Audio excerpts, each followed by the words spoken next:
안녕하세요, 유수입니다. 오늘은 무례한 사람을 쉽게 이기는 기센 사람의 비결이라는 주제로 함께 하겠습니다.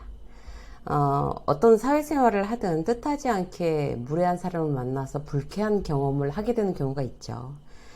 어쩌다 만난 사람이면 그런가 보다 하면 되는 건데, 매일 직장에서 얼굴 봐야 하는 사람이 무례하면 참 쓸데없는 에너지를 이렇게 소모하는 그런 경우가 많습니다. 자, 이럴 때 멘탈이 튼튼하고 기센 사람은 쉽게 무례한 사람을 제압할 수 있죠. 어떤 비결이 있는지 오늘 3가지로 여러분들에게 소개해 드리도록 하겠습니다. 자, 첫 번째, 무례한 사람들한테는요, 무심하게 반응합니다. 이런 태도가 가장 기본이고 효과가 제일 좋아요. 일단 통쾌하잖아요. 예를 들어서 팀별로 담당자들이 다 모이는 회의가 있다고 가정해 보시자고요. 여기서도 빌런은 있기 마련이죠. 이제 김대리가 이렇게 막 들어오는데, 김대리 오랜만이야. 컨셉 여전하네. 그 패션은 언제쯤이면 바뀔까? 아주 일관성 있어. 이러면서 사람들 다 있는 데서 막 비아냥댔어요. 남의 외모에 대해서. 이때 가장 좋은 태도는 뭘까요? 그러거나 말거나 무심하게 반응하는 겁니다. 아예 못 들은 척 하면, 제가 너무 창피해서 지금 못 들은 척 회피하는구나. 이렇게 그 무례한 선배는 통쾌할 수 있어요. 그걸 노릴 거잖아요. 상대방을 당황시키거나 수치심을 느끼게 하면서 이렇게 흔들어 놓는 게 목표예요. 그러니까 그렇게 못 들은 척 정말 하면서 창피하는 게 아니라 분명히 그 얘기는 들었습니다라는 걸 표시해 주는 게 중요해요. 어떻게 해야 되겠어요? 그런 말을 하는 선배를 빤히 한번 쳐다봐 주는 거예요. 내가 들었고 당신이 무슨 이야기를 했는지 알겠어. 이런 사인은 보내줘야 되는 거죠. 한 5초간 계속 쳐다보는 거예요. 똑바로. 아무 말 없이. 충분히 너 때문에 불쾌하지만 상대하지 않겠어. 이런 표시가 되겠죠? 빌런 선배는 어떨까요? 다른 사람들이 있는데 무안하죠. 이렇게 반응하는 건 에너지도 별로 안 들고요. 가장 통쾌하게 이기는 방법 중에 하나예요. 또 다른 예. 이번에는 이제 우리 팀 팀장 빌런이라고 해보자고요. 너는 도대체 머리를 어디다 쓰는 거냐? 아예 출근할 때 머리 두고 오냐? 생각이 있는 거야, 없는 거야? 이렇게 모욕적으로 나한테 얘기했어요. 그러면 아무리 내가 부하 직원이라고 해도 분노가 일어나잖아요.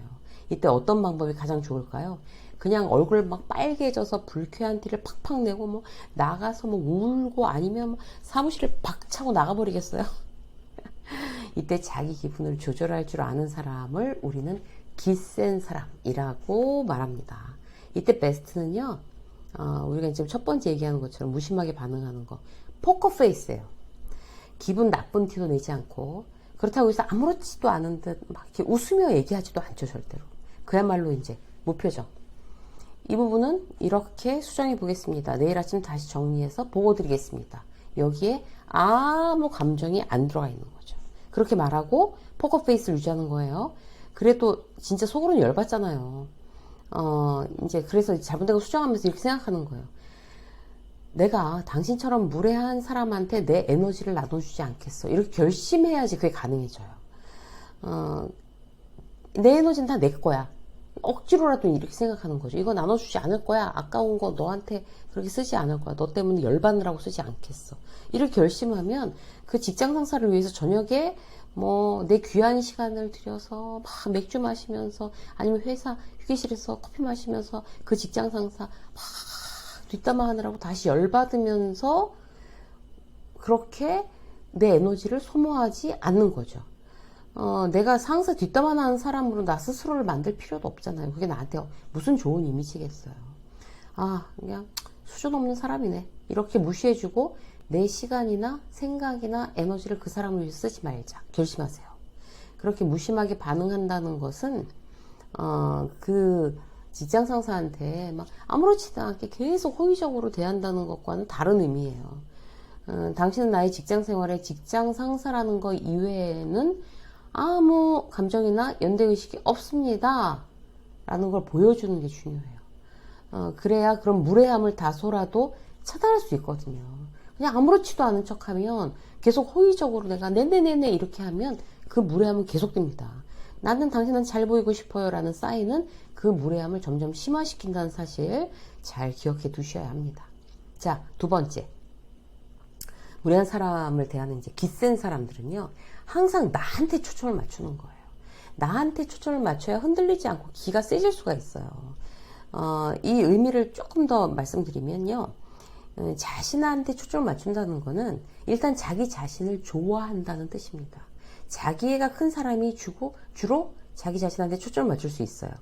책을 읽거나 좋은 영상 보거나 하는 것도요. 자기 성장에 관심이 많기 때문이잖아요. 나한테 초점을 맞추니까. 자기한테 초점을 잘 맞추는 사람은 내가 어제보다 조금 더 나은 사람이 되고 싶어. 더 좋은 사람이 되고 싶어. 더 유능한 사람이 되고 싶어. 그러니까 내가 원하는 나가 되고 싶어. 라는 마음을 품고 있는 사람이에요. 지금 방송 보는 여러분들도 한번 잘 생각해 보세요. 난 항상 나한테 초점을 맞추고 살고 있나? 자, 체크 포인트를 말씀드릴게요. 첫 번째.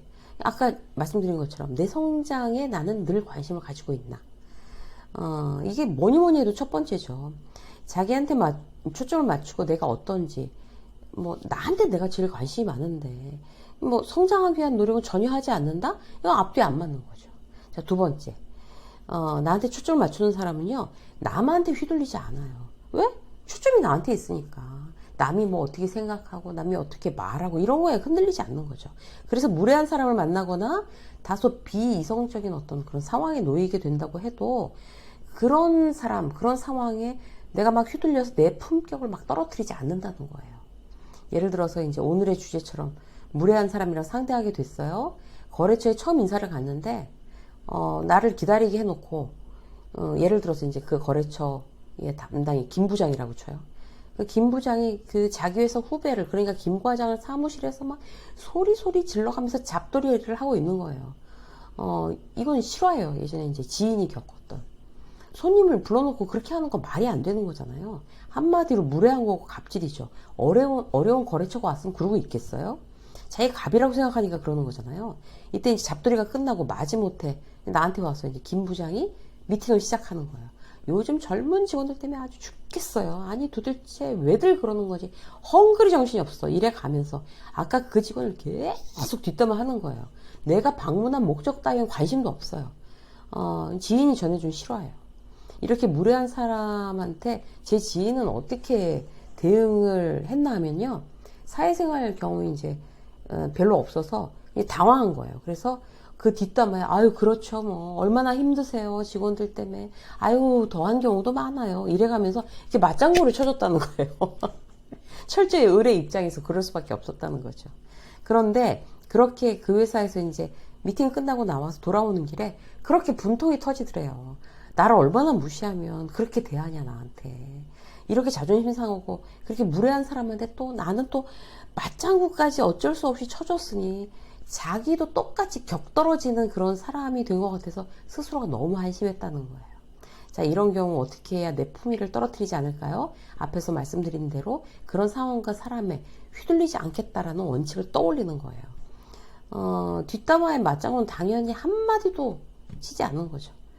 그런 말씀 불편합니다. 그렇게 말씀하시면 안 되는 거죠. 이렇게까지 말할 필요가 없고 그럴 용기가 없다면 그냥 침묵하는 거예요. 대꾸 없이. 그것만으로도 침묵하는 것만으로도 나는 휘둘리지 않는 사람임을 내가 느끼잖아요. 내가 지금 휘둘리지 않고 있어. 그냥 침묵하고 있어. 그럼 이제 안정감을 가질 수가 있죠. 그 사람이 이제 머쓱하든지 말든지 그런 거 걱정하지 않으셔도 돼요. 품격 있게 응수하거나 아니면 침묵을 선택하거나 근데 반대로 그런 무례함을 똑같이 무례함으로 그렇게 반응하는 건 스스로에 대한 이제 품격을 잃는 거기 때문에 우리가 굉장히 조심해야 될 필요가 있습니다. 자, 세 번째 기센 사람은요 무례한 사람을 대응할 때 이 세상에는 저런 사람도 있다 이렇게 생각하는 거예요. 이걸 인정하는 게 중요해요. 이게 사실이에요. 내가 겪어보고 아는 사람이 이 세상에서 몇 명이나 되겠어요. 아주 극히 일부거든요. 사람은 그 숫자만큼이나 다 달라요. 성장 과정도 다르고 세상을 겪는 경험이 모두 다 다릅니다. 왜 우리는 이제 나 산전수전 겪을 만큼 다 겪었어 이렇게 얘기하잖아요. 그런데 나랑 다른 시계, 전혀 다른 세계의 산전수전을 겪은 사람들이 대부분이죠. 나랑 비슷한 경험한 사람은 별로 없어요. 산전수전도 같은 유형이 아니니까요. 그래서 이제 무례한 사람을 보면 저 사람은 나랑 굉장히 다른 환경에 다른 세상에서 그렇게 살아서 나랑은 아주 다른 성향을 보이는구나. 이렇게 생각하면 딱 맞습니다. 여기서 한 발 더 나가서 나는 그래도 좋은 환경에서 무난하게 산 편인데 저 사람은 아주 열악한 상황이었나 보다. 저렇게 사람이 삐뚤어지고 무례한 걸 보면 어떻게 살았으면 저렇지? 이렇게 예상하면서 연민을 가질 필요도 있어요. 그건 바로 내가 성숙해져 가고 있다는 의미이기도 합니다. 왜냐하면 무례한 사람은요, 물론 전부는 아니지만 자기 내면이 건강하지 않거든요. 상처가 있고 자존감이 떨어져 있고 불안감이 있으니까 공격적으로 이제 무례해지는 거죠. 그래서 무례한 사람을 보면 당신 상처가 많군요. 가엾군요. 일단 여기까지 가는 사람은 상대가 어떻게 나오든 내 품위를 이제 그런 생각 갖고 있는 사람은 내 품위를 지킬 수 있어요. 거래처 갑질하는 사람, 진상 떠는 고객, 들들 볶는 직장 상사, 내가 어쩌다 겪을 수 있는 그런 무례한 사람한테 너무 당연하게 저런 사람도 세상에 있는 거지. 이렇게 생각하고 인정하고 무심히 넘기는 연습. 이것도 스스로 해봐야 늡니다. 하루아침에 잘 되지 않죠. 그러나 이제 관심과 그런 마음 연습을 통해서 점점 더 무례한 사람에게 아주 기센 사람으로 넉넉히 그렇게 상대하는 아주 마음이 튼튼한 그런 분들이 되시기를 응원하겠습니다. 유세민 직장서 오늘 여기까지 하겠습니다. 고맙습니다.